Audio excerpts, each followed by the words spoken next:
would give her a wide berth, not bothering to search for a reserve of strength underneath. She had one. That was why she was there, trying to again channel the strength that she had once had. He seemed to be waiting for an answer, though, so she shuffled through the last few minutes in her mind and came across the question he had asked. Yes, I'm fine. She needed something to do with her hands. She picked up her abandoned cola, sucked hard on the straw. The wetness eased the discomfort in her mouth, which was suddenly dry as the desert dust outside. Maddie dared another glance. His eyes were fixed on her mouth, his expression entranced, and he watched her watching him. Instead of trying to pretend that he hadn't been looking at her mouth, he drew his stare lazily up to her eyes, not caring that she knew. His utter confidence made something unfurl deep in her belly. I'm fine. Maddie repeated the words to break the silence that was growing uncomfortable. Uncomfortable for her, at least. You startled me. Most people, at least most people she knew, would have apologized for it, whether the apology was sincere or not. This man pinched his lips together in irritation and, as if she were a child, removed the nearly empty glass from her hand. You should never be startled. Be in control of your surroundings. He reached behind her to set the glass on the bar.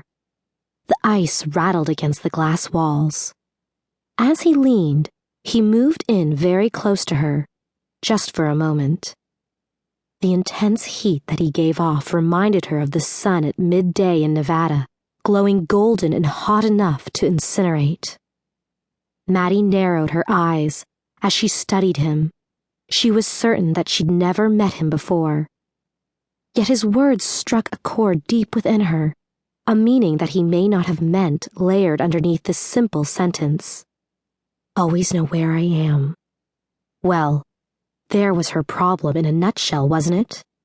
In the last year, she had lost all sense of where she was, of who she was, really. It was almost enough to bring her to tears in front of him. She bit her tongue until she tasted blood, not willing to tear up in front of this man. He couldn't have known how lost she'd been feeling. He didn't know anything about her. Really, she should have been irritated with him for scolding her like he had. She was a grown woman after all, no matter how much she may have felt like a lost child in recent memory. Many people would have felt uncomfortable under the intense scrutiny that she had been directing his way, Maddie mused. This man didn't flinch, didn't blush, didn't toss her a cocky smile. Instead, he continued to return her stare, unabashed, stoic even, letting her look her fill. He didn't touch her either, but after he set the glass down, she felt as if his hands had been all over her. Let me get you something else to drink. She thought he gave a flash of a smile then, just the smallest upturn of his lips. But the expression was gone before she could be certain. He waved the bartender over. Maddie wasn't listening and didn't hear what they said. She was busy focusing intently on not making a fool of herself. That, and wondering why on earth this creature was there, talking to her. What could have drawn his interest to her? There. The man eased himself up onto the stool beside her and turned to face her. Their knees bumped together, and Maddie got the impression that he had done it on purpose. I'm Alex Fraser. Now, why are you so nervous? So uptight that my hello made you spill your drink? He steepled his fingers, rested his chin on them, and looked right into her eyes, as if he cared intensely about her answer.